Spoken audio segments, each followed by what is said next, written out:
And if I don't have to use Cycles Up to think about it, like I can put that towards other stuff. I only got so much RAM, man. Exactly. And it's getting less and less all the time. So It keeps getting more and more full of crap. yeah, it really does. All right. And I will make sure that my audio device is correct. So you should be able to hear. Good guess, but actually no. Yep, got it. Okay, good. That is important. All right. Well, I'm set if you're set. I mean, you've done the show. You know how it goes. Yes, sir. Okay. In that case, then, we are going to get started in 3, 2, 1. Wait a minute. You want me to get wet on account of you? Yeah, I think the world owes you a living, huh? Drown, sir. Hey, man, I got on Swiss cotton underpants. Yeah, that's right. Cost me $55 a pair. You think I want to get all this brown water and shit all over them? Okay, ready on go. Fire, go.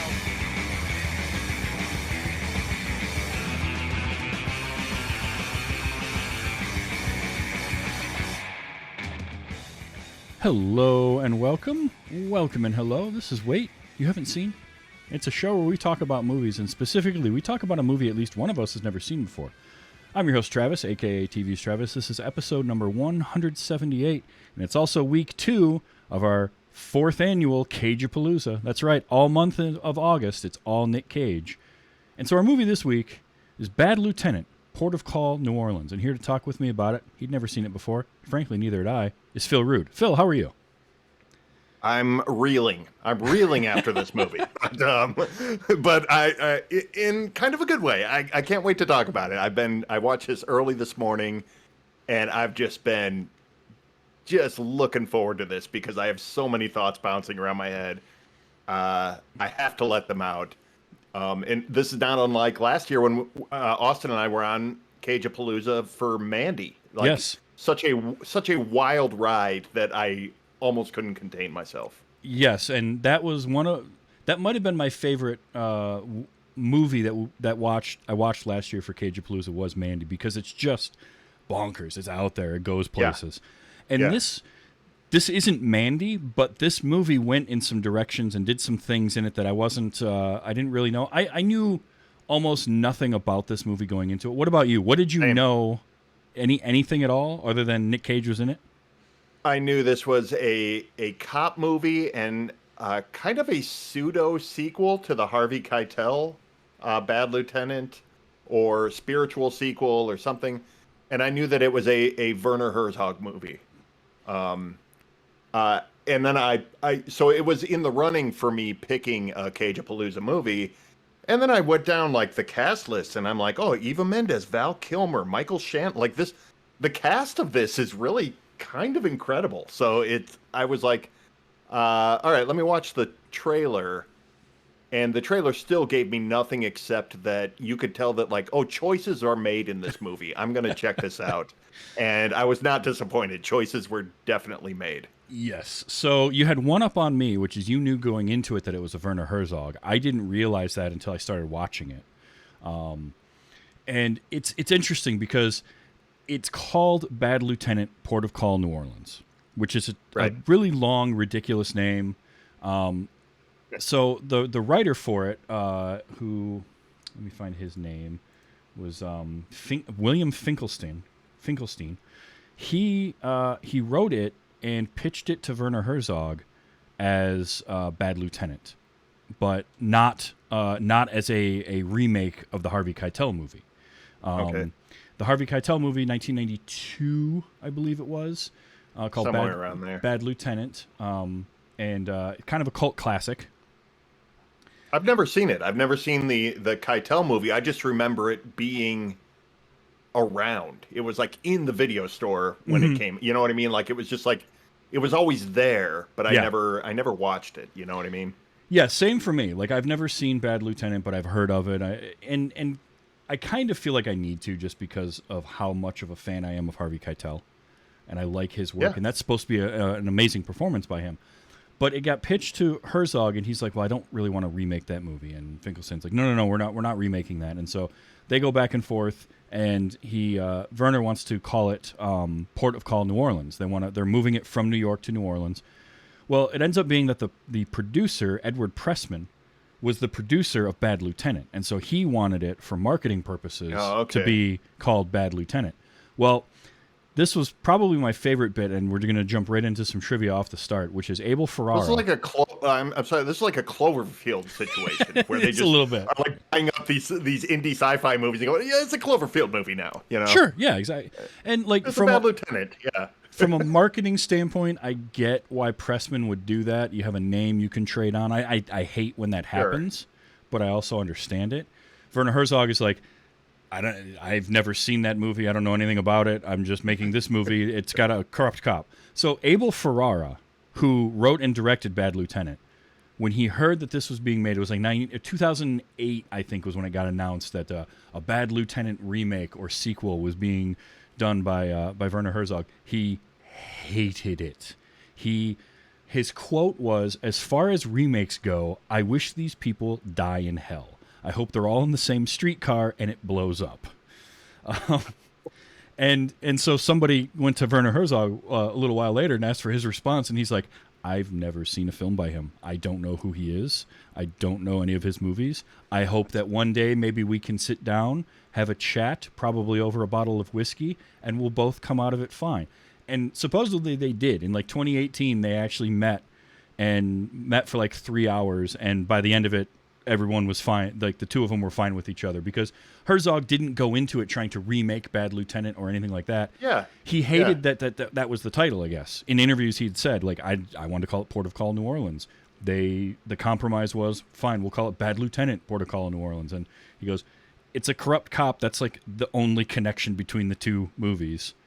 Right. But so I just found that hilarious that they could just over a bottle of whiskey straighten everything out, and they did. And you know, it is what it is. This movie's it's not a bad movie. I can't go so far as to say it's a great movie, but it's actually pretty enjoyable. I mean, for what the subject matter is and what what they do in the movie. Yeah, I don't disagree with it. I don't know that this is a good movie, but there is a good movie inside of it somewhere. Like you, I think, have to dig to find it. But it is enjoyable on another level. Like there are so much. I said choices were made, but like that really is it. Like you're watching Nicolas Cage just make interesting choices about how he's going to play this increasingly manic character. And, you know, so you're watching the Nicolas Cage madness that's been memed to death, but it's all really intentional and it's all fitting of where this story is going. It's not a bad performance at all. If any, I think if there's any flaw with any of this movie, it's with the script. I think the script is insanely dumb. The dialogue is terrible. It's like a Law and Order style TV show procedural, in that it just like there's no depth to it. There's nothing interesting being said. A lot of it is real laughable. But every actor in here is making a choice. Werner Herzog is making choices.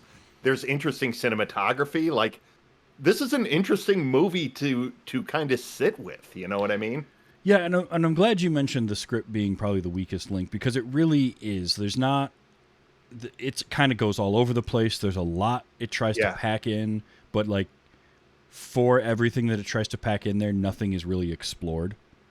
And it's very like the tone of the dialogue can go from being kind of almost comedy-like black comedy-like, to deadpan serious. And it's just, it's odd. Choices, though, performance-wise, I mean, the choices that are made are very, they're made for reasons. And like Nicolas Cage, whether you like Cage or not, I contend that he is a very good actor. And he can give you a a commanding performance. He can also just go completely batshit crazy, but he's never boring to watch. There's always something interesting going on. And one of the things he did in this that was a more physical thing that I thought was, I just didn't expect, because again, I didn't know what the movie was going to be, was the way he manifested the back pain throughout the movie. Yes. Because you only get one scene with him pre-back injury, and that is the very opening where he walks into the locker room. So this movie takes place in New Orleans in the aftermath of Hurricane Katrina is where it starts. And you've got Nicolas Cage and Val Kilmer, who I didn't realize was in this until I started Val watching Kilmer. it. And they're walking into the police station like locker room because one of the detectives wanted Val Kilmer's character Stevie to get something out of his locker.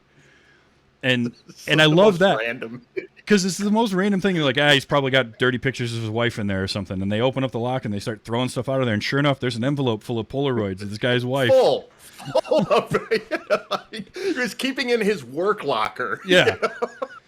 Right next to like 5 copies of an arrest report. And they're like, okay, if this guy had been transferred already, there wouldn't be 5 copies of this. So they go down to the cells. And there's a guy in one of the cells as everything is flooding. One prisoner. So apparently nobody thought to go look for this one guy. Right. You get this wonderful exchange between them before. And this is where the movie can't quite decide if it wants the character of Terrence, played by Nicolas Cage, to be straight up dirty cop or like have a heart. Because he does a lot of things in the movie that are just awful and terrible decisions, and he treats people poorly. And then there's times where he's genuinely a good person, and and this one scene encompasses all that. Like he's making fun of this guy who's sitting here in a jail cell that's slowly filling up with water, and there's snakes in the water, and all of this. But he ultimately decides he's going to save the guy, and he hops in the water, and there's like they must not have shot anything to denote that he actually had some kind of an injury, because all we see is him jump in the water, and we hear vaguely in the background like, hey, you all right? And then he's in a hospital talking to a doctor. Cut to the yes. It's a really interesting way where they sort of like they put him on the fence of like, are we gonna save this guy or not? And Val Kilmer's character is like, oh, you're gonna go down there and save this guy? Like he doesn't care. And then we don't explore the line between leaving someone alive or not until the very end of the movie, and it comes back to those two characters. Right. So it's like they wanted that to be the difference between these two, but there's a 2-hour span between when they introduce that concept and when they come back to it, and we don't even hardly see these characters interact at all. They barely have scenes rest of the together. movie. It's crazy.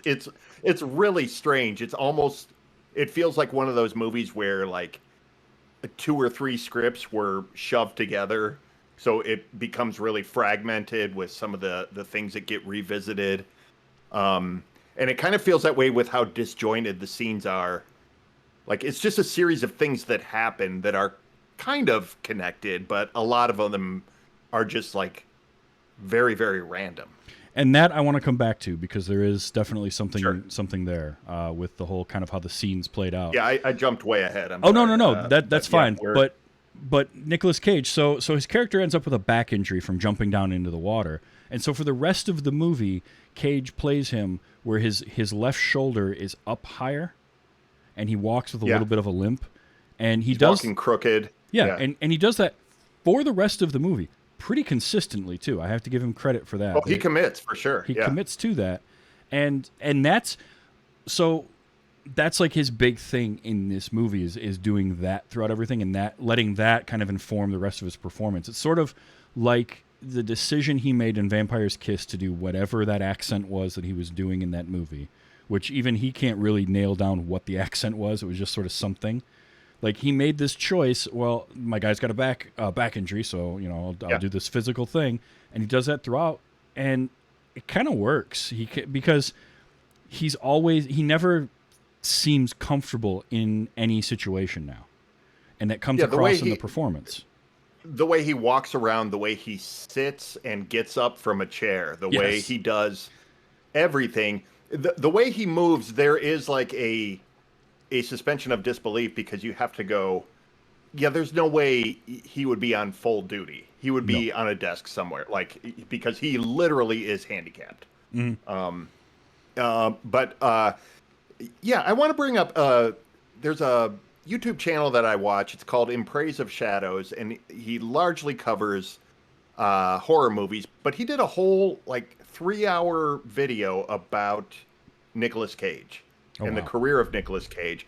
And the fact that he's, like, labeled as a bad actor, but the reality is Nicolas Cage makes choices, and they don't always work, so he gets labeled a bad actor, but he is making artistic choices, and when he makes a choice, he does commit to it. And I think this is, like, a prime example of that, because he's running with this back pain the entire time, and then he puts, like, the erratic drug use that's ramping up more and more.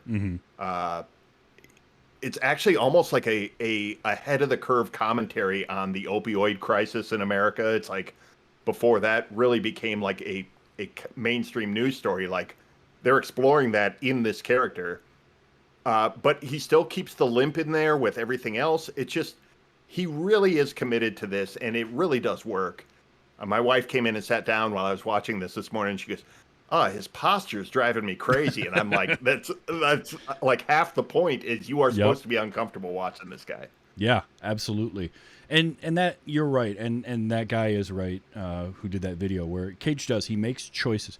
Think about his career. First of all, he's from the Coppola family, right? So like, obviously that gave him some good cachet early on, even though he went by Nicolas Cage, like people in the industry knew who he was. That helped him. But he's never been one to kind of rest on his laurels and like, I'm just going to keep doing the safe thing. Even in this period of time, this like 2006 to 2012 era where he was just putting out like 6 movies a year and doing whatever. Right. Even doing that, he still makes choices in those movies. Yes. He doesn't sleepwalk through anything. He could have very easily, after the strength of The Rock, Con Air, and Face Off, just kept doing action movie after action movie. Oh, yeah. And gone the route of a Sylvester Stallone, a Jean-Claude Van Damme, a Bruce Willis, in the choices that he made of what to take, but he didn't. He's like, no, I'll still do some of those occasionally, but I'm also gonna like Knowing and Ghost Rider and like just do some weird goofy stuff. Like I'm gonna do a remake of The Wicker Man because why not? And it's funny. I always read about his movies, and especially the ones that are labeled bad movies. And you'll get the people that are like, "Oh, this movie's terrible," followed by somebody else saying, "Well, this is a brilliant black comedy." And that's the thing with Cage that he does so well is you can't. So misunderstood. You can't label it. Like, if you believe that he and Werner Herzog were like, we're gonna make this, and it's gonna be this really like dry, deadpan delivery black comedy, I can believe that they had that conversation of stuff like that, because I want to be a fly on the wall of this little German man and Nicolas Cage hashing out what this scene is going to be, broken English, and then Cage being all erratic and excited about the choice he's going to make, and just like, what did that look like? What did that look like on set? Because it just had to be some kind of madness and also kind of hilarious. Because like Cage, I've said this a lot, is when Cage is with a director who either has gravitas or has a good career behind him, you get a performance out of Nicolas Cage like Bringing Out the Dead, for instance, is a movie where apparently the making of that movie was horrible because they shot it at night in New York in February. Shot at night in New York, yeah. But the performances are great, and that's Marty Scorsese reining in Nicolas Cage and aiming him, right? You can't contain Cage, but you can kind of aim him at what you want. And then you look at something like Vampire's Kiss, which in retrospect is hilarious and brilliant to watch, but that was a young director and Nicolas Cage going for it, and the director can't rein him in quite. And this feels like it's Werner Herzog. Werner Herzog is the type of director that's going to be like, no, go with that. Do something with that. Go there, see what happens, and let's just film it and find out. And when I said that I wanted to kind of talk about, so a lot of the memorable stuff in this was not in the script. because it was basically either Cage or Herzog kind of improvising stuff on the set or before they started shooting. Well, there's a couple spots you can pick out that he's just rambling something on set, and they're just yeah, just go with that. Yeah. And like, you know, Werner Herzog was like, yeah, let's try this out. Let's do like the iguanas. Like, I love the iguanas. Which I really did. Also has probably my favorite quote from a director I have ever read. So Herzog on the hallucinatory scene with the iguanas. There is nothing more wondrous than seeing Nicolas Cage and a lizard together in one shot. It really was something special. Yeah. But that is a brilliant quote. That's not even the quote I'm talking about. He says, "And I think we're going too long, and then the producers are going to make me lose my iguanas. And if they make me lose my iguanas, I feel like I can't be a filmmaker anymore." That is such a Werner Herzog quote. Like, you can hear it in his voice. And I can get what he's saying. That was a choice. And when they, you know, Werner Herzog is like, I'm not real familiar with his entire body of work, but he's like a visionary auteur guy. Mm-hmm. And these guys like get off on making choices, and a lot of times they're unsafe choices. Oh yeah. And you got to imagine, like, they argue with producers a lot. You know, this is stupid, take it out. And it's like, no, it's there for a reason. Like, I can imagine, yes, he had to probably fight for the iguanas, but that shot, it's all film grainy. It's a completely different, like, film stock. Yep. And it's Nicolas Cage side-eyeing a lizard that isn't there. And that just sums up this movie. That in the dancing soul scene at the end. I loved it so much because it felt like it didn't belong in this movie and did belong in this movie at the same time. Exactly. And not only that, but to film it exactly like the rest of the movie for 90% of it, or for most of the things that are going on. You don't do some weird visual effect. You don't have to point out that it's a hallucination. We figure out that he's hallucinating because nobody else is even reacting to the thing that he is. Right. But to have it look exactly like it's just there and happening is so great, because when he walks in, it's that low shot, and I'm like, well, that's an interestingly composed shot, and the lizard's on the desk. But I'm thinking, it's New Orleans. You know, I lived in Florida for a little while. There'd be lizards on stuff all the time. Not that size. I had a 4-foot iguana in my garage that I just walked out into one time, and I was like, okay, don't leave the garage open in Florida. Yeah, it's a real thing. Yeah. So it didn't register with me until he starts saying, "What's with the iguanas?" And you get Val Kilmer's like, "There's no iguana there. That ain't no iguana." He's like, yeah, it is. It's an iguana. And funny thing is, too, is one of them was an iguana and one's a bearded dragon. A bearded dragon, yeah. But still, like, just the ridiculousness of that scene. And then to have, like, a minute and a half of just completely different music going and this, like, fisheye lens, film grain. And you just got Nick Cage in the background of it just side-eyeing it the whole time. It's so brilliant. It comes on the heel. It also just, it drops in the movie in a way that makes sense, because it comes right on the heels of, there's a scene of paranoid Cage doing drugs in the bathroom, and he keeps looking out from behind the urinal divider. And my favorite part of that is he looks out like 3 times, and then he doesn't even duck behind the divider to snort the coke. He does it right in the open. and then he comes into the lizards, and it's like, this is so not the style of the movie, but it does fit the sequence of events at the same time. Like, if it's going to be here, it makes sense that it's here. Yes. And there's a certain genius to be able to balance these things in that way and still have it feel like it belongs in here. Oh, absolutely. Absolutely. And then later on, the dancing soul is another great one, because it's like this tense moment, the Italian mobster guy, David, I think his name was, or whatever, who had threatened him earlier. I think so. Comes back, and they just started divvying up part of that heroin, and the guy comes in looking for his money, and they have this quick shootout, and then it's just Nicolas Cage, and he's just staring, and he's like, shoot him again. What for? His soul is still dancing. And then the camera cuts over, and there's just It's a person in the It's exact happening. same costume as the dead guy, but a young man breakdancing breakdancing. in the middle of all of that. I was just like, what is even happening here? This is And then the iguana walks through, so it ties all the hallucinations together. It's just I didn't expect a big crazy drug trip scene in the running through this movie, but it was totally there. And it's intercut with a slow pushing of Cage and that look on his face. And again, choice. He makes that choice, like to look like that. He's somewhere between spaced out and like I don't even know what he was. He's just high on I guess heroin at that point, or no, crack. They'd been smoking crack. They were smoking crack, out of his lucky crack pipe because. You gotta have a lucky crack pipe, Travis. Yeah, exactly. I mean, you don't? You don't have a lucky crack pipe? He was really put off by that. There's that.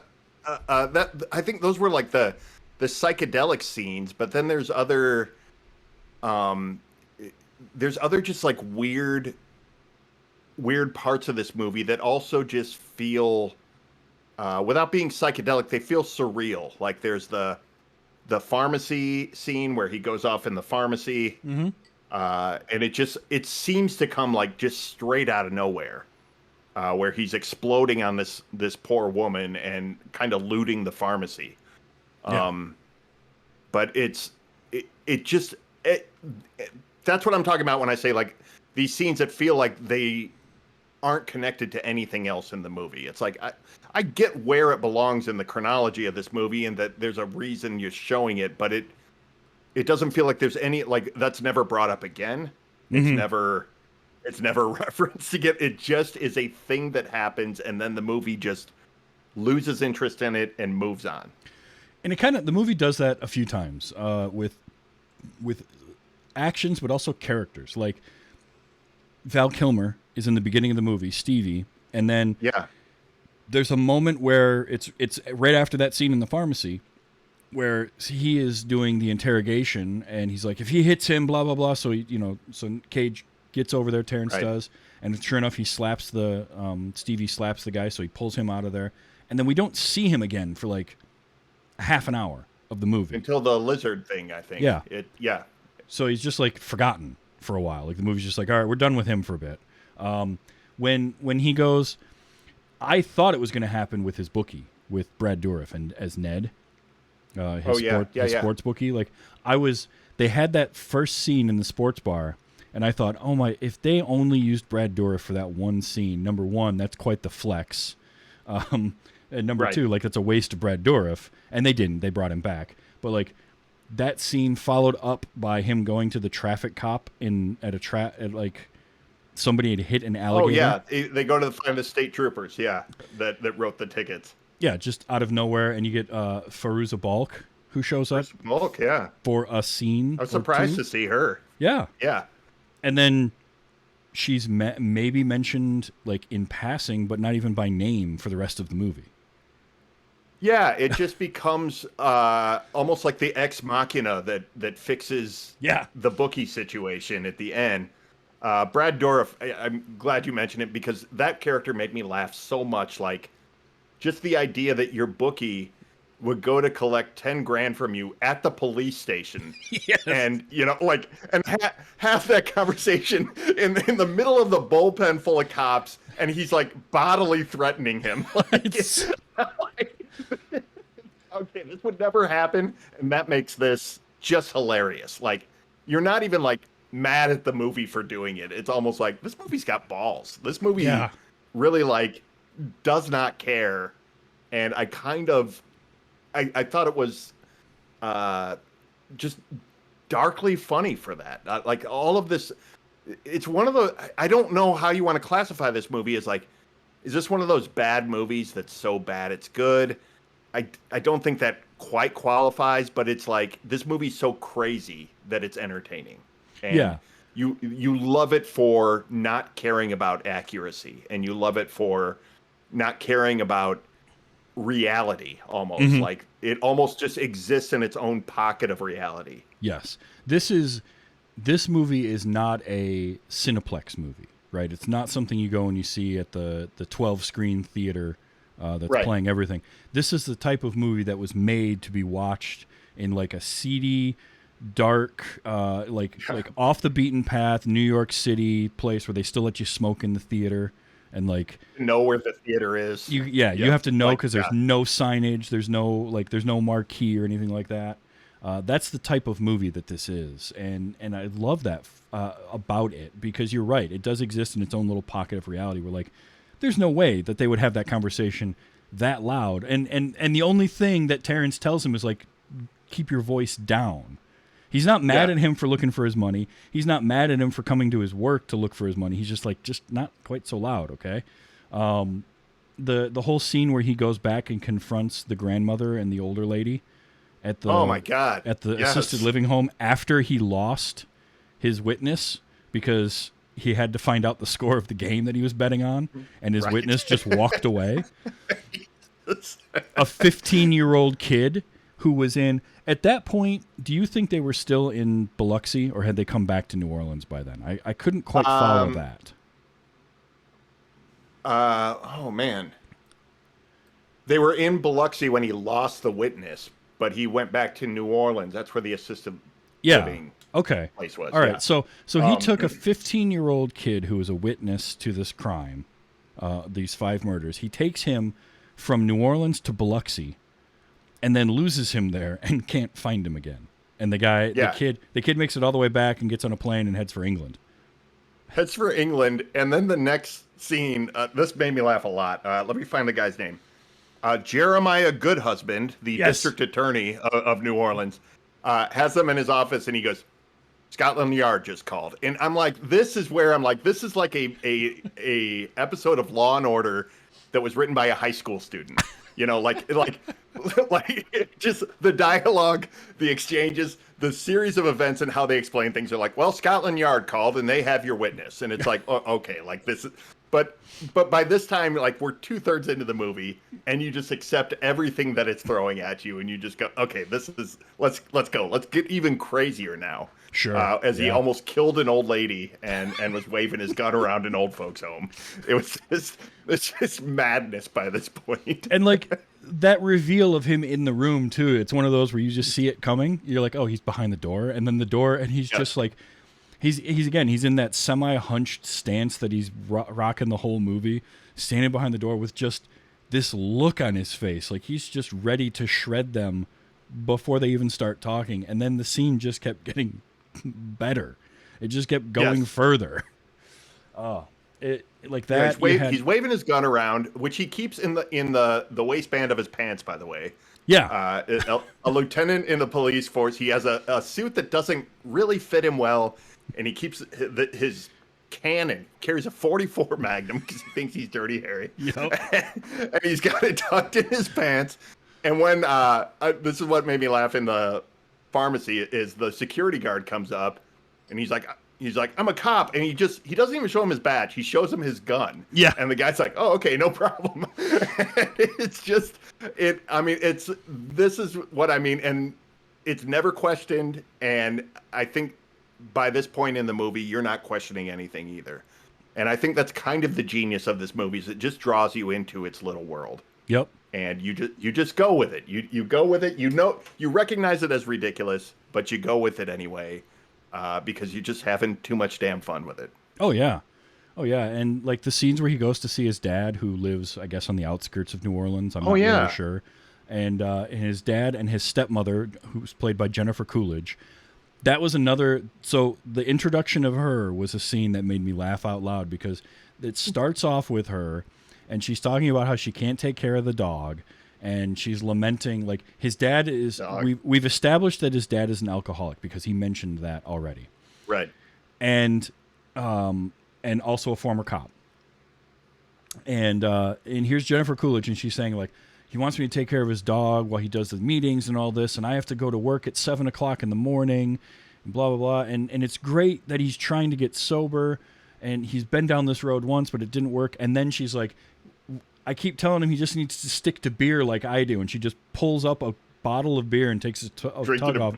Day drinking And already, I lost it. I was like, that is genuinely funny in its delivery, and it's not played for a laugh, like overtly, but it is at the same time, and it's just like that was so well staged and so well put together, and I did not see that coming at all. It works on so many levels because it is a legitimate portrayal of there are people who are legitimately like that. Mm-hmm. Like, oh, I don't drink anymore, and they're drinking beer. Yeah. And it's like, I thought you didn't drink anymore. Like, oh, this doesn't count. Like, or I don't do, I'm sober because I'm clean because I don't do drugs anymore, but they still will like drink. Like there are levels of people like that. And you can that's a serious portrayal of a type of person that exists in the world. Yes. But also the delivery of it is silly, and it does fit this movie in the more kind of cockeyed way that it comes at all of these just strange characters. You know what I mean? It's like almost like a Terry Gilliam movie where everybody is just a little bit crazy, but because they're all crazy, it's the new normal of this world they're showing you. And that's sort of like Jennifer Coolidge's character. I thought Cage's dad was like the most normal one of the bunch. He was the most like level-headed. And I don't know if that's because they were portraying him as like, this is the sober guy. And everybody else is crazy on drugs and booze, because that's this whole movie is drugs and booze. Well, and what it makes you think, too, is like, okay, so his dad was probably a lot like Terrence was at his age, and he's come around the bend, and he's genuinely trying to fix himself now. Which, by the way, did you recognize that actor? Because in his first scene, I'm like, I know who that is, and it bothered me. Yep. Until I finally looked Marvin it up. From Die Hard 2. Yes, it is. And the police captain, the black guy that Cage worked for. Yes. He was one of the terrorists in Die Hard 2. Yes. That guy's been in like everything. If you go into his filmography, you're like, oh, this guy's been. I've seen him in 100 different movies. He's a character actor from like the 80s and 90s predominantly. He's great. Yep. Vondi Curtis Hall. That's his name. Yeah, he is fantastic. Not only just as a great character actor, but his portrayal of Ben Urich on the Daredevil series, was, I loved it because I always felt like Ben Urich was a character that needed this kind of really good grounded portrayal. And I while I love Joe Pantoliano, his version in the movie with Ben Affleck was just too like, it was too meta. It knew itself too much, and like that whole movie was too something. True. But yeah, no, you're right. Like that character needs some depth and some gravitas to it for sure, and he was totally that. Yeah, he's great. I mean, I always loved his part in Die Hard 2 because he's memorable. He's one of the first terrorists that he runs into, and he fights him in the baggage in the luggage. Yeah. And so it was cool to see him. Yeah, this movie was just like the cast was just full of great character. I mean, Jennifer Coolidge really kills it as that role too. She really does. She surprised me because she's not someone I typically am like. I'm like, yeah, she's fine. I know we all like the American Pie, like that's what she's best known for. Mm-hmm. She'll just show up and like, she's what's the Kirsten Dunst one about the beauty pageant? Drop Dead Gorgeous. Yes, it's like the reality show of like she's in that, and she's in like all these '90s comedies, but she was like legitimately good in this. It was like the first thing I've seen her in where I'm like, that's a really kind of complex and difficult role, and I think she handled it really, really well. Well, it very easily could have been ridiculous and silly, but she didn't play it that way. So, like, and, you know, I talk about how I started laughing when she pulls the beer bottle up because it was just so absurd and it just hit me. Like, it hit me out of nowhere. But her portrayal throughout all of it was great. And then to see her at the end of the movie where it's 1 year later and she's cleaned up and sobered up just like the dad has. Right. And, like, we're led to believe that Nicolas Cage has at the time. Like, all of that, I liked that. So I really dug her. And the other one that I was really surprised by was Exhibit as Big Fate. Oh yeah, he was good. He really was. He got to play, a gangster, and so it fits his persona a little bit. But like he was legitimately, the scene where they arrest him is great because he's got this combination of, yeah, I kind of knew that something like this would happen, but also he's blindsided by it because there's Terrence right there. Yeah. And so, like, I kind of wish he had been in the movie more. But again, as we talked about with the movie, it sort of picked up and forgot about things all the time. So it's like they sort of, Big Fate was a big part of the first act, and then we sort of forget about him for a little while before suddenly Terrence is like, oh, you know, I can do something with this guy. And he goes to the restaurant where he's having dinner and starts talking to him. Yeah, And the whole thread of trying to solve the murder just goes away for like a third of the movie. Yeah. And then they come back to it at the end and wrap that up. But you're right, he is surprisingly good. I'm always really skeptical when I see rappers get cast in a movie because, I mean, it can turn out really well because like Common is really good. Yep. I don't know if you ever watched Hell on Wheels. Common was great in that, man. I haven't he was like seen the best part of it. Yeah, I haven't seen that, but I've seen Common in a few things, and I like him. The thing with like pop stars and rappers that they do have that does help a lot when they try to cross over, and I think pro wrestlers can have this too if they have good acting chops, is charisma, right? They have a presence to them. So Common or Exhibit or Busta Rhymes, if you ever saw Narc, which was the Joe Carnahan. Narc is so good. And Narc is so great. Yeah. That movie is great, and Busta Rhymes is really good in it. Why? Yeah. I mean, Busta Rhymes has charisma upon charisma. Yeah, that's helps. A terrifying scene when they have him in the garage. Oh. That if you've not seen Narc, go see Narc. Like that movie's so good, man. I talked about that a lot when Ray Liotta died a month or two ago. Like people are shouting out, oh, he's great in Goodfellas, great in this, great in that. And it is like Narc and Copland. I watched both after Liotta died because those are great movies to revisit. They're both awesome. They really are, and it's a couple of directors that I feel like get underrated too. But Narc is really good. But there is that thing, right? So like John Cena has that as a pro wrestler, or Dwayne Johnson. There's a charisma that they have. And they are obviously ones that do it well and can act, and that helps.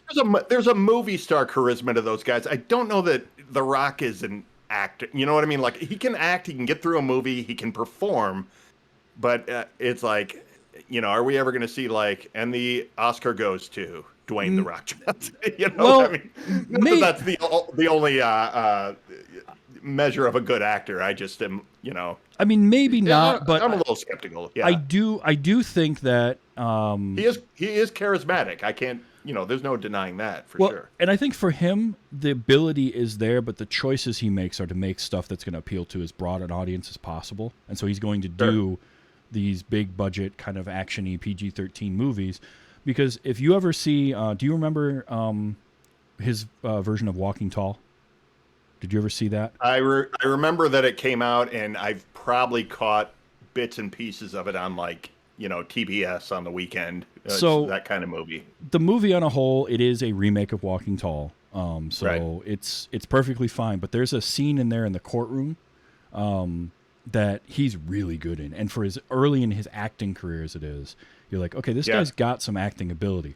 He just chooses to kind of go in a different direction. I felt the same way with John Cena, and then I watched Peacemaker, and there are scenes in Peacemaker where I'm like, this dude can act. Like, he can give you emotion. Oh, really? He really can. That's interesting. Yeah. And you get some of that with different rappers that cross over, too. Not all of them can do it, right? Common is the uncommon version because he's really good. He really is, yeah. And I would put him at a different level, but Exhibit in this was good, and he was fun. When he was on screen, you were drawn to him. He carried himself well. Plus, he got to be part of a couple of the funnier scenes and the more memorable scenes. The shootout. Sure. Yeah. I mean, both the shootout. Honestly, that scene where he picks him up and they're driving, and he goes, "Yeah, I got to make a stop real quick," and they stop by. They make a stop and they get out of the Cadillac. They're driving that Escalade around, and they pop open the back hatch, and there's just a body wrapped in garbage bags and weights. And he's just carrying on a conversation with Nick Cage about stuff going on in the background. And they're having this conversation about real estate and building, condos down here, and it's going to be this great waterfront thing. Meanwhile, his two flunkies are back there dropping a body in the water. It's so strange. There's things that go on in the background in this movie. There's that, and then there's the scene of him driving the witness to Biloxi, and the dog is in the back seat. Yes. And the dog is panting, and they never drop the dog panting down in the sound mix. So it's always like right there. You feel invaded by this dog the same way. Like they put you in there with what's going on in the background.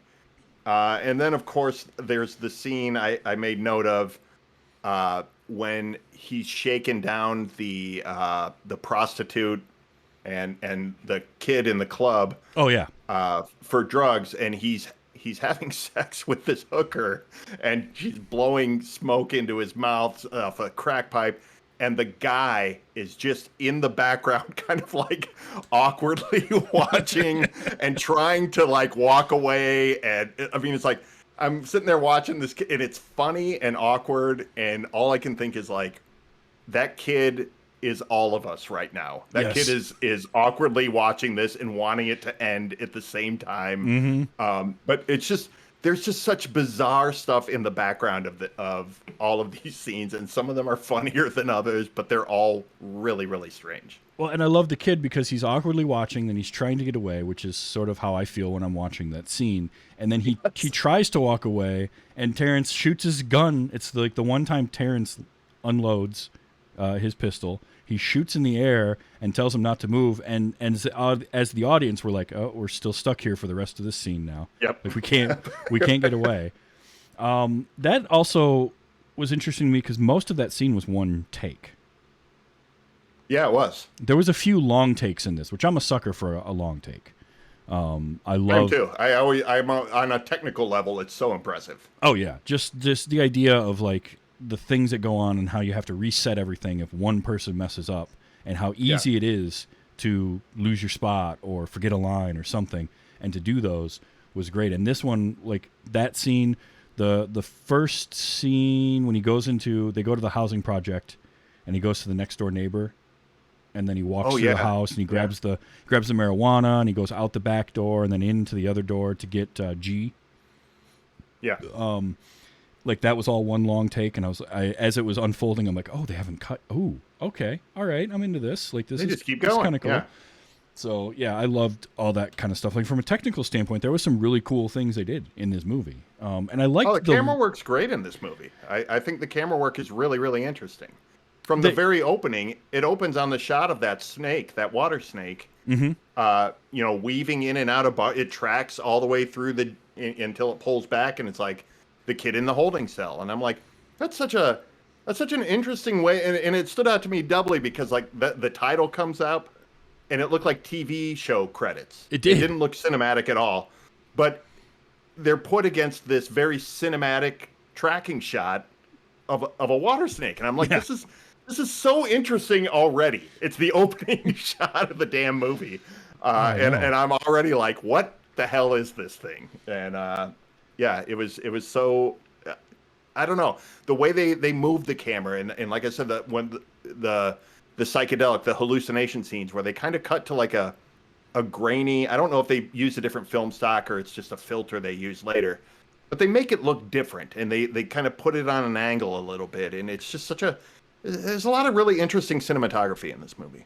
There is like those, that was as close to like super cracked out kind of psychedelic vision they would get, was they would put it in a little bit of a Dutch angle, they'd drop it real low. Like the first time they did that was with the second alligator, the living one. Yes. And it was such a weird shot because it just cuts to that shot of the road, and then you realize there's an alligator right there, and then it kind of follows the alligator for a second as the gator kind of takes off and moves away. And that was the first time we saw that, and then we see it with the lizards a little bit later. Yep. And so, yeah, I loved some of the different lighting choices and cinematography that they did. Like that shot, the scene you're talking about where he shakes down the kid and the prostitute as they're leaving the club, the Gator, what was it called? Like, they named that club. Because they did the exact it's- same scene at the end, towards the end of the movie. Yes, it's Gator something, which I remember because it's this is tangent, but Gator was the pimp name of Will Ferrell in The Other Guys, and his wife in that was Eva Mendes, and Nicolas Cage is essentially her pimp in this. Yeah. And then they show like the Gator spot or the Gator trap or whatever the club was called. And my brain just connected all of that stuff in the weirdest, like 6 degrees of Kevin Bacon thing, like. I love it. But yeah, I love it because I do that they kind of stuff repeat the too. scene at the end to show that, like, oh yeah, he's still pulling this crap. But even like the lighting choices of that, like the way that they shot this kind of seedy part of town coming out of the club, and the look from the first person view of his car as he starts it up and slowly follows them into the parking lot there, and just all that kind of stuff. How many times did we see from the inside of his car when he'd flip the lights on, and like just a simple thing like And it that kind of reflects. just the simple act of like seeing from inside the police car and then the police lights come on, I thought was really Right. really neat. I found myself really digging this movie, and the funny thing is my impression prior to, I would say, the last couple of days was that this movie was panned by critics and like nobody liked it, and it would always show up as like the bad Nicolas Cage movies. And I looked, it's a IMDb rating of a 6.6. Its Metacritic score is right around 70. Rotten Tomatoes was actually, the critics kind of liked it. It was fairly well rated by the critics. I think it was just, it didn't have like a huge release. It wasn't a big blockbuster. And so I can kind of see Like why. you said, it's an art house movie, kind of. It's not going to show at the Cineplex. It's not going to be there very long. Yeah, I mean, it was a $25 million budget. It made about $10 million worldwide. So it was not a wide release, and It wasn't a big movie. But I can kind of see why critics enjoyed it, and I get it. I get people that watch this looking for like a hard drama or something. Like they get this idea that it's going to be closer to like Narc, and it's not that movie. And the or choices, people who love like cop movies. Yeah. What I mean? Like those dad movies that are like, cop dramas. And they, it's like, I saw Inglourious Bastards in the theater, and it was full of like boomer dads in the theater. Right. Yeah. And they were getting up and leaving in droves because they thought they were going to come in and watch The Dirty Dozen, reimagined. And it's like, no, that's not what this movie is. No, you've clearly never seen a Tarantino movie, sir. I'm sorry. It really was that.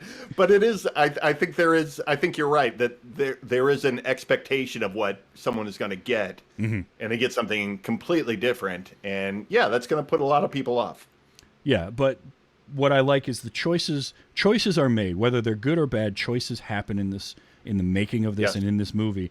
And I personally had a really good time with it. The further I got into the movie, the more I'm like, all right, this is batshit, but it's kind of fun at the same time. Like it's Cage and Herzog getting to play in the pool together. Like they just had fun. They improvised a bunch of stuff, and you can tell some of that gets improvised. Not only dialogue, but you get this feeling like setups and ideas for scenes were kind of made up on the fly. There's weird stuff like you mentioned. Terrence doing coke in the bathroom and how he's looking around and he's paranoid, and then he just kind of does it out in the open anyway. And like the same thing when he's driving the car to Biloxi and the kid's asleep in the passenger seat, and then he just starts tapping out coke on his hand, and I'm like, you're just gonna do that with this 15-year-old? And the kid kind of opens up his eyes and then closes them again. Fake sleeping, yeah. And it's like, okay, all right, so cool. And that was at that moment, I'm like, all right, that kid is gonna like run or something. That kid's gonna bolt for sure. Like that kid is not in the end in the rest of the movie, and that was the moment that definitely tipped me off to that. But so many things, like this random out of nowhere scene where he takes Eva Mendes out to that shed in the backyard of his dad's house. I was just gonna mention that because it has nothing to do with anything in the rest of the movie. It really doesn't. But there's something about that scene that's like, it's really endearing. Again, it's that whole thing where the movie wasn't it never gave us like, this is a good guy, this is a bad guy. It was like we'd get a little bit of this, and then all of a sudden he has a scene like that where it's very heartwarming and it's very touching. And like you can tell he has a genuine affection for Frankie. And he actually does care about her, but at the beginning of the movie it doesn't feel like that. Like it just feels like he's just kind of going through the motions with her, and she's, you know, she's just the girl du jour is the feeling that you they get. do favors for each other, basically. Yeah. And that shed scene, the funniest thing is when they go inside it and he reaches up to turn the light on and it doesn't come on. He goes, "Oh, that doesn't work anymore." It's like, and I go, Nicolas Cage has never been in that shed before they started filming right now. Like he had no idea what worked and what didn't. But Eva Mendes, I thought, was great in this movie. I really think she gave like a grounded performance. She still like made interesting choices, and she made me believe in that character. That character was a sex worker who wanted to get out, but still kind of enjoyed the life. But as long as she had her protector, and then kind of saw another way out to have a more normal life. And I believed her. I believed her through the movie, the bad dialogue that was written for her and everything. I think she played it in an interesting and still like grounded way. Absolutely. And the fact that she makes the decision after he takes her to his dad's house and to stash her there for just a couple of days, right? And while she's there, it starts off with the interactions with her and Jennifer Coolidge, and then we don't even see her and the dad ever interact with each other. But except for to go to like, she goes to a meeting with him or something. She goes to the AA meeting. Right before that, she says, "Your dad was talking to me, and I think I might go to a meeting." With him, and then then is when his dad comes in, is like, "You ready to go?" And she's like, "Yeah," and it's just sort of like, oh, they've been having a whole side story while we've been watching Crazy Cage run around town. Yeah, like there's a whole episode of this series of just the two of them that we didn't get to see. Which I think was good. I don't think, of all the things they lingered on, you felt like some of it was unnecessary, and it's like, I don't know that we need to see that. We got caught up really well by her just saying, and getting his reaction to that, where he's like, "Oh, I thought we were going to do drugs together and be this couple," and it's I think that played really well to do it that way. Absolutely. I actually very much liked that, because sometimes you need a sort of show don't tell, and sometimes you just need to like, nope, some stuff happened during the cutaway, who cares? Because it's not central to the story that they're telling, but it's important for her story that happened. And it's important for his story in the whole, but not what we're seeing on screen. So I was fine with that. Right. Because it comes full circle where when we get the 1 year later and he's getting promoted to captain, and you see she's pregnant, and they're sitting around the table when the waiter comes over with the champagne, and they're like, "No, we're going to stick with our sparkling water." And you're thinking, great, they all got clean.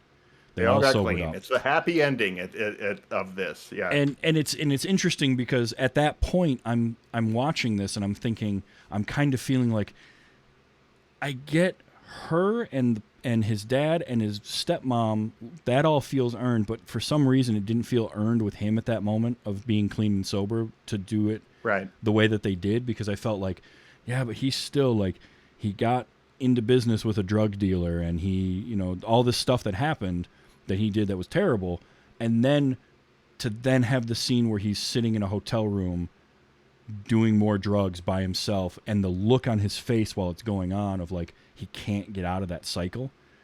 Right. And that was when I was like, okay, all right, so he hasn't gotten there yet. That felt to me more realistic. And because at the end of sort of the main plot, I never got the sense like he was trying to get out of that spiral. Unlike his father. Lucked out of it. Yeah. Unlike his father and his girlfriend, who were trying to, they wanted to get out of it, and he just sort of lucked his way into everything. The biggest decision we see him make is when he tells Val Kilmer, "You can't murder this guy. Yeah. We're taking him in. Like, that's supposed to be like his moral stance. But that says nothing about like his drug addiction and things like that. And you have to remember, like, he still has a crippling back injury. Oh yeah.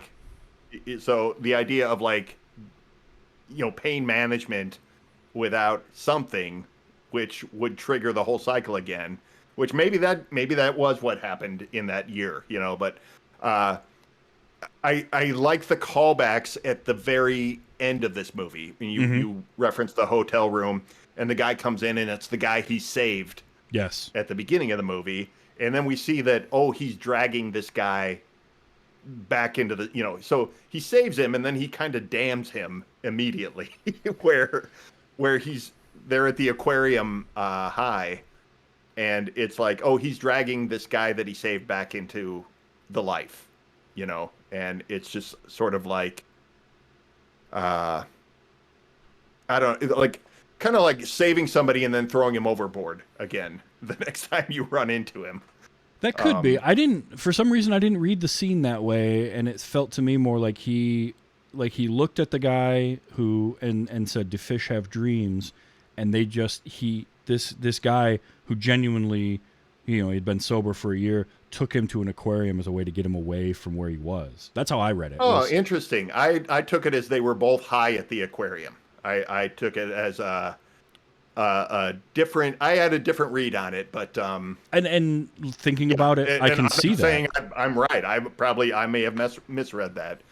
But I did like the callback that it was the same guy, and I like the callback about the fish having dreams.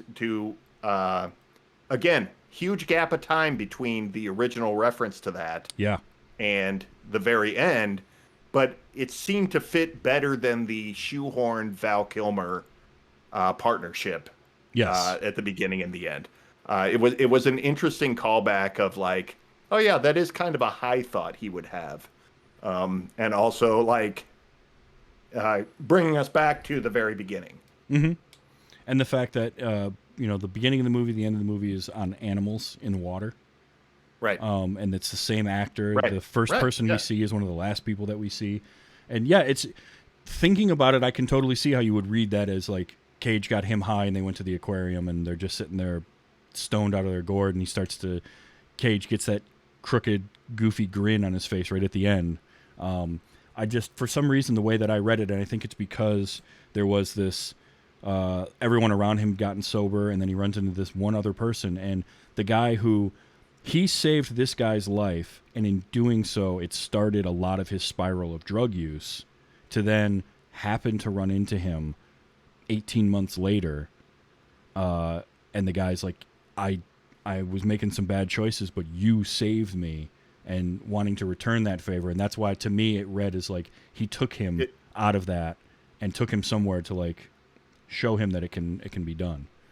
As many bookends as we're talking about here, that does make a lot more sense to bookend the movie of like Cage saves him and then he saves Cage at the end. Like that does make a lot of sense. And I probably just read that completely wrong. Well, and but my head was spinning a little bit by the end of this movie. So see, and that's the thing about a movie like this that I really like, is that there are different ways to read that, and it can, depending on how your mindset when you started the movie and sort of how everything played out for you while you're watching it, your conclusion at the end could be a little bit different. And I like that, because then we can have that conversation of like, well, where did things change and how was it different? So you got from A to B to C, and I got from A to B to C, but our C was a little bit different because a couple of things along the way, like the whole do fish have dreams? It didn't occur to me that was a callback at the time, because it had been so long since that moment in the movie that I had forgotten about that completely. So like that wasn't until right as the end credits started rolling, I was like, oh, the fish in the bowl, or the fish in the cup, or whatever. The beta fish, Like that's what. So yeah, I love. Look, this movie surprised me. I'm just gonna say I was expecting to have a decent time with it because it's Cage, and you wait for those Nick Cage freak out moments and you have some fun. Yeah, this was a genuinely good movie. I can't call it great, but It was an interesting movie. That's a better word for it. It is. We've talked a lot about choices, and I would rather see somebody make a bold, creative choice and have it go sideways or have it even go bad. Then this will piss people off because people love this movie. Nicolas Cage did National Treasure, and Nicolas Cage is boring in National Treasure because it's a corporate movie with a very Hollywood plot. That it's a fine movie, it's a fun movie, it's a family movie, but it's a boring movie in comparison to watching Nicolas Cage do something like this, or Leaving Las Vegas, or Mandy, or Color Out of Space, where he's making these sort of wild choices that don't always land, but he's taking a chance and he's making a choice and he's committing to it. Yeah. And to me, that's always going to be maybe not a better movie, but that's always going to be a far more interesting movie. Absolutely.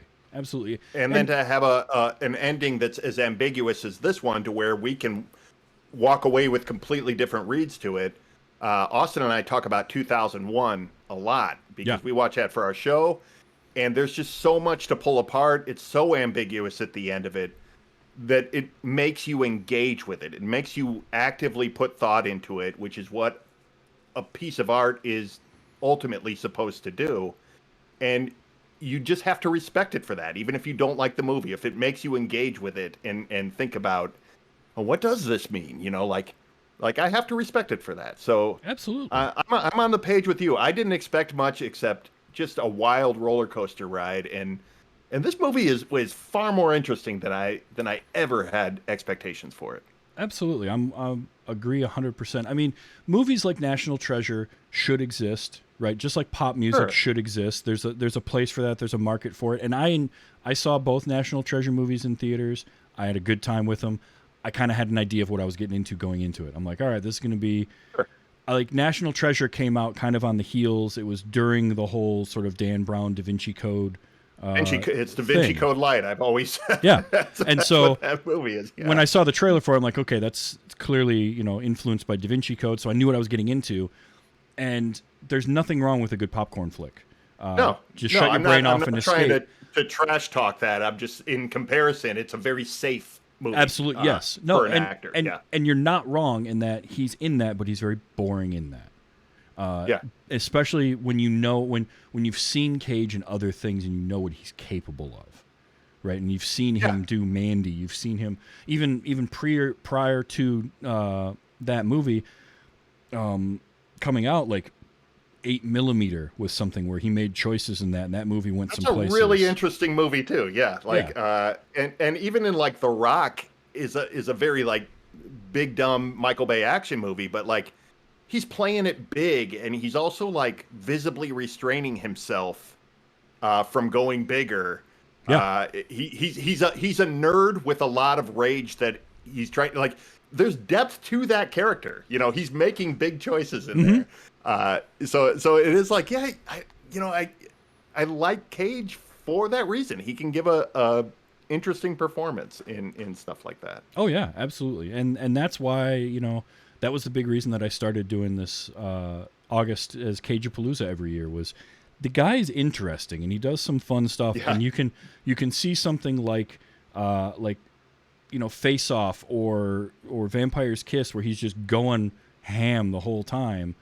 And then you turn around and you watch something like Leaving Las Vegas, and you're like, dude won an Oscar for this and earned it. Like, oh, that movie he's falling down most of the movie and still like crazy intense while he does it. Yeah.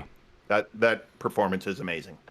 Like I said at the top of the show, you're never bored watching Cage. Even when he's boring in a movie, there's stuff going on around him to make it work more, and he's kind of just using his name, but like he's still never boring in itself. There's always choices getting made wherever it is. Sometimes, like the first National Treasure, he's a lot more subdued. There is that scene in the second one where he just flips out when they're in England. That's very. I never actually saw the second one, but there's a great scene where he starts doing like a terrible English accent and throwing out all sorts of English cliches and just having like, he's creating a distraction. So he's his character is meant to be going nuts at that point. Okay. And it's very Nicolas Cage. It's a ton of It's fun. them letting Nicolas Cage off the chain for a little bit. Yeah. Yep. And but I love when he can be aimed right, and you get a director, and you get, like I said, him with Werner Herzog or him with Martin Scorsese or whomever, and just do something, and it's always compelling, whatever it is, even when it's terrible. Like Season of the Witch was not a good movie at all, but I found myself drawn to it and enjoying watching it just because I was waiting to see what him and Ron Perlman were going to do next. I mean, even what I just saw. Why can't I think of the name? It's animated. Spider-Verse. Oh yeah, he's Spider-Man Noir, and he's hilarious. He's hilarious in that. He's hilarious. He's the only thing in the Kick-Ass movie that I like, because I think he's hilarious in Kick-Ass, doing like basically an Adam West impersonation. So like when he does these kind of like very mainstream movies, he's in even like an animated movie, like when he's playing Spider-Man Noir, he's animated. It's like, how much can he improvise? And it's like, nah, he still like puts so much character into, he like takes it right up to the line of parody, but he stays on the right side of it. Yep. And still like nails it down. And I think he just collaborates well, because that's animation obviously is a huge team effort and stuff like that. And he does these corporate movies, these Disney movies, and that's all corporate driven. That's all like producer notes and things like that. Mm-hmm. And then you get something like this where he's working with an auteur director, and they're both making big choices, but there seem to be clicking. You're getting interesting choices from Nicolas Cage, and you're getting interesting choices from Werner Herzog to shoot New Orleans and not just have it look like a goth Halloween. They're not in the French Quarter. They're not in all the tourist spots of New Orleans. They're not trying to, look how gothic and interesting this is. No, it's just, this is New Orleans. We're down in the streets. We're at street level in here, and just and they were showing like dead alligators and showing the ugly side of what this city is, and it's just it's infinitely more interesting. And to shoot it in New Orleans and do that, as a post-Katrina time setting, and you're showing all the rough, dirty, poor parts of a town that's already one of the poorest big cities in the country. Like, I dug that because, again, it's interesting. There's something there that draws your attention. So I love all that. I have a couple of clips I have to play because it's Nicolas Cage, and you got to. If you know me, you know that I'm going to catch. I always capture anytime people do the really bad fake laughs, and and Cage can do that better than just about anybody. And there's two of them from that scene with Exhibit. That just he's high as a kite, and he's starting to tell the story about watching the football player sprout this antlers. Is the one in okay, all right, yeah. I couldn't remember if this was the one in his car when he's waving the gun around, or the one in Exhibit's house. It's in the house. In the office. Yeah, it's in the house, and there's two of them. This is the first one.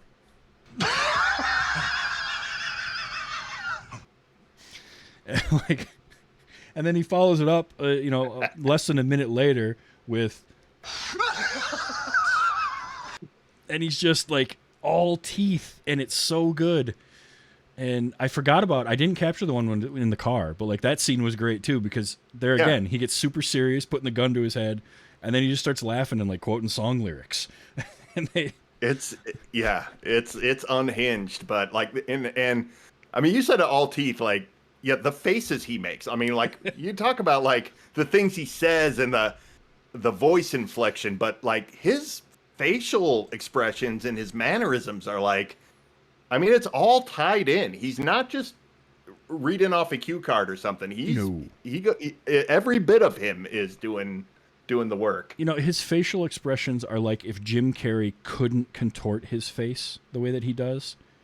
That's what you would see. It's like Cage is trying to do the rubber face, but he just doesn't have those muscles. He doesn't have a rubber face, yeah.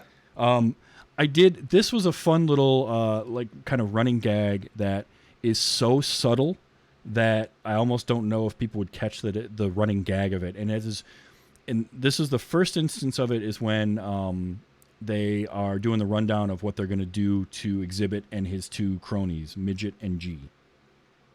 And when he says G, he's like, street name G. Gee. And he chuckles like that. And then that name is said twice more. And both times he laughs after saying it, like every time. I didn't catch that at all. And I feel like that was an ad lib by Nick Cage, and he's like, I'm just going to keep doing that. So that was the first one. Until someone tells me not to. So that was the first one. And then later on, he's sitting and he's talking. He lights up the joint on the crime scene when he tells his partner, Oh, yeah. go out of the room. And then he lights up the joint and he's talking, and he mentions G again. Gee. And he laughs. And then the last time. Gee. So he just, the 3 times he says this guy's street name, he has to laugh after it. And for He some laughs reason, every time. I didn't catch that at all. so, I was like, the second time he did it, I'm like, maybe, but then it was the third one, and I was like, okay, well, I'm going back and capturing those because it was too Oh, good. no, man. That's a good ear, man. I totally missed that. Of course, You don't have a lucky crackpot? like, doesn't everybody? And the way, there again, we had gone away from solving the murder of these 5 people. Yeah. And hadn't mentioned it at all. And so this scene plays out, and I recognized the pipe because he took it off the prostitute in the parking garage. In the world's most uncomfortable scene. Yeah. Yes. But then for him to convince Exhibit to smoke off of it, and then so that happens, and I'm like, okay, well, that's a weird scene, but I guess he kept the pipe and whatever. And then the next thing is he's telling his partner, hey, you probably should go check that out again. They might have left a crack pipe or something under the bed while they were waiting. Right. And I'm like, holy crap, he actually does want to solve that case. He actually, high as a kite, set up that guy. Yeah. He's a damn good detective to be able to do all that high. Oh, yeah. So that was a couple. It's funny. There wasn't a lot of great sound bites because a lot of it you have to see in context. A lot of it's looks and things. But those were audio clips that I had to get. The Cage laugh, of course. It was great. There was this one, too. But I say to him, why don't you just stick to beer the way I do? But he says he can't do that. Jennifer Coolidge was so good. Everyone really was. Everyone in this movie. There wasn't a bad performance in the movie, per se. I will say I was disappointed in Val Kilmer's performance, and that's not anything on him. I just think his character was so poorly written and had so little to do. I like Val Kilmer a lot. Oh, I do too. And if anyone hasn't seen the documentary Val, I highly recommend that because he was one of the first actors, or really one of the very early on, had a video camera and has a lot of home movies from being on set, and so it kind of documents his whole career, and you will have a whole new appreciation for Val Kilmer after watching that. So I really, really wanted to, when I saw that he was in this movie, I really wanted him to be a kind of pivotal role in it. And at the very first scene when they're together, I'm like, oh, cool, he's his partner. Yeah. He'll be in this whole movie. And he just wasn't. And then they were so at odds every time they were together. And I'm just like, what is this character? It's such a nothing. And I ended up feeling bad for Val Kilmer because it's he probably took this role because he wanted to work with Herzog. Probably, that would be my guess. There's so many good people in this movie that didn't necessarily have a lot to do, but it's what are you going to not work with Werner Herzog? Of course I'll take this movie. Sure. And then they just kind of got shortchanged on it, I feel like. Yeah, and it's unfortunate, right? There's some stunt cast. You can call it stunt casting if you want, but I don't think Werner Herzog is ever going to stunt cast anyone. I think it's just... No. It's unfortunate that you get Val Kilmer in this movie and then he's barely in it, and I don't think when he's on screen he's fine, but he's given nothing to do. Yeah, that's what I mean. I think he's a damn good actor who was underutilized here. Mm-hmm. And that's same with Michael Shannon. Oh, that was the other one. Yeah, Michael Shannon was the one. It really surprised me when he showed up. I'm like, holy shit, it's Michael Shannon. Oh, now he's gone. Okay, I guess that's it. Yeah, and then he shows up again for 10 seconds in a scene later on in the evidence room, and then he leaves, and that's it. Never comes back. And I was like, was Michael Shannon. Why would you cast Michael Shannon and then do that? Why would you not use Michael Shannon more? He's so great. Yeah. He really. And this was really kind of like the height of like Michael Shannon. His indie movie cred was really high at this time. You know, Shotgun Stories and Revolutionary Take Road. Shelter and I mean, he was a monster at this time. So yeah, I just want more of him on screen. But I mean, Val Kilmer and Michael Shannon both are great. Same thing with Fairuza Balk. To have her in those 2 scenes and then just she's gone and that's it. Like that was. I mean, it was really great to see her in that one scene in particular. But I was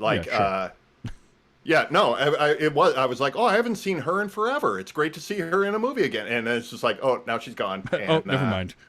Yeah, exactly. I think this movie just kept teasing you with like, hey, here's this great actor.